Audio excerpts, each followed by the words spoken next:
All right, here I am at the Davis Road Railroad crossing in Perry, Ohio. So this crossing right here is a rather neat, as you can see, quad crossing owned by both the Norfolk Southern Lake Erie District and the CSX Erie West subdivision. And this crossing is basically one out of few, like I would say, quad crossing setups that are around the Perry area. And I decided to tour this one because it has a few pretty neat classic and interesting elements to it per se.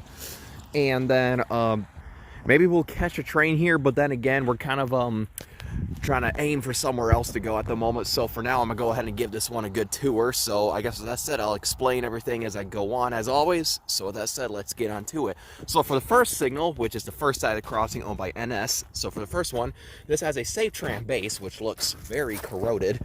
And here's the emergency information in the dot tag, and the dot number is 472025X, and there's a sticker emergency information right below it, or underneath it per se. And for the gate mechanism, this has a Safetran gate mechanism, 1980s generation. And the gate features some Ricoh LED gate lights, no wind guard on the mast. And I believe these are either incandescent or LED, because Norfolk Southern tends to use more LEDs. I meant incandescent lights, geez, sorry. And for the lights, speaking of which, this has two pairs of Safetran 12x24-inch incandescent lights, all sitting on a Safetran light bracket. And for a bell, this has a General Signals electronic bell. Not really sure what type. It might be a Type 2 or it might be a Type 3. But yeah, there it is. So yeah, that was the first signal. Pretty neat setup, I have to say. 1980 Safetran setup. So probably used to have like a Safetran mechanical bell or even hybrid bell in the past. So yeah, let's go ahead and go on to the second signal. Now, if you look here, you can see that the siding track here is completely made up of jointed rail, which is interesting. So yeah, here is the second signal on of the crossing, but or the last one on the NS line. So for this one, which is somewhat similar to the first, this has another Safetran base, one that looks like it's in much better condition. And here's the emergency information once again with the sticker information right underneath it. And for the gate mechanism, this has a Safetran gate mechanism, late 1970s generation. And this features some NEG incandescent gate lights, older generation, and no wind guard on the mast. And for the lights on this one, this has one pair of Safetran 12x24-inch incandescent lights and one pair of Hawker and Safetran 12x20-inch incandescent lights, all sitting on a Safetran light bracket. Quite odd how they put the 12x20-inch ones on the back for some reason, but yeah.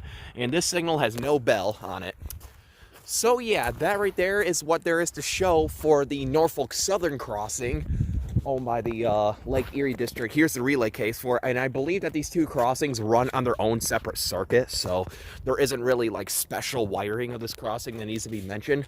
Actually, nope, I was wrong. There is some special wiring at this railroad crossing right here, so I guess with that said, let's go ahead and cut to some clips of this railroad crossing activated so you guys get to see what I'm talking about. Alrighty, so I'm gonna edit this into my crossing tour video. So actually, correction, there is special wiring. So as you can see, there's a train on the CSX track right now, and you can see that the two signals here operate normally, but the ones on Norfolk Southern go down too, but the backlights stay off and this gate stay up. And you can see the backlights are activated for this signal right here, but the gates are up on the NS side, even though there's a train on CSX. And I believe when there's a train on NS, same thing happens to CSX, where those front lights stay off and those back lights stay off and the gates stay up. And it's been confirmed that both bells are GS Type 2s. That one's set at medium volume, and the one over there is set at like the quietest volume possible. And we also have a train on NS, so let's go ahead and get back to our tour. Here's what the crossing looks like when there's an NS train going through. It's going on the jointed rail side, which is pretty cool. See, back lights are on, and front lights are on for the other two signals at CSX, but the back lights are off. Kind of hard to see. Anyways, now let's go ahead and go back to the tour. So I guess with that said, let's go ahead and take a look at the track view. So down there is heading east towards another crossing here at Town Line Road, and you can see the junction where it splits off into the siding track and also the incandescent color light interlocking signal. And down there is heading west towards a curve and eventually towards the downtown Perry area. And there's another high rail coming. Yeah, there's a bunch of high railers going by the other crossing right here. So speaking of which, here is the next. So I guess that out of the way for the Norfolk Southern crossing, let's go ahead and take a look at the CSX crossing owned by the Erie West subdivision. So yeah, here is the other crossing, which doesn't have any similar equipment, but I'd say this is this features some more neat equipment per se. So for the first signal on the CSX line, this has a Western Cullen Hayes base with the WRS back clamp. And here's the emergency information in the dot tag for the CSX line. The dot number is 523819Y. And I believe there used to be an older dot tag up here at one point, yeah. And for the gate mechanism, which is the kind of rare part, this has a Safetran Model S-85 gate mechanism. Now, these are becoming kind of rare. You can see that it's much smaller compared to, you know, a regular Safetran gate mech. I'm not exactly sure what model years these are, but I'd say these are around, like, I'd say 70s or something. And the gate features some NEG incandescent gate lights, older generation. No wind guard on the mast. So let me go ahead and wait for this guy to come through. And the guy's just honked at me. That's funny. So yeah, you can see that's the Model S-85 gate mechanism. It's quite the interesting gate mechanism, I have to say. And these are actually usually found on the Grand Elk Railway, in which I would plan on touring more of those crossings in the future. But yeah, and for the lights, this has two pairs of Safetran 8-inch lights, all incandescent, sitting on a WRS light bracket. And this signal has no bell on it. So yeah, that was the first signal. Really neat stuff, I have to say, because I've been really wanting to find more of those Safetran S-85 gate mechanisms. But yeah, so I guess with that said, let's go ahead and move on to the final signal of this entire setup, which kind of looks, I would say, somewhat similar. Oh wow, I'm noticing something odd about that bell up there. I'll mention it in a moment. But yeah, here is the final signal, which is not similar to the first one. This has another Western Cullen Hayes base with the WRS back clamp. And here's the immersive information once again.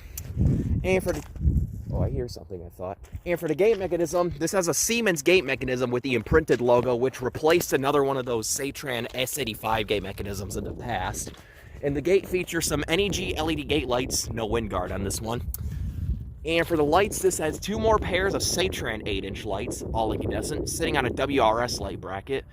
And for a bell, I would say this has another General Signals electronic bell. Not sure of what type, most likely a Type 2, or it might be a Type 1. An odd thing that I pointed out, I thought there was some like dangling wires or something, like the bell might be destroyed, but it was just like a squiggly line drawn on the cage.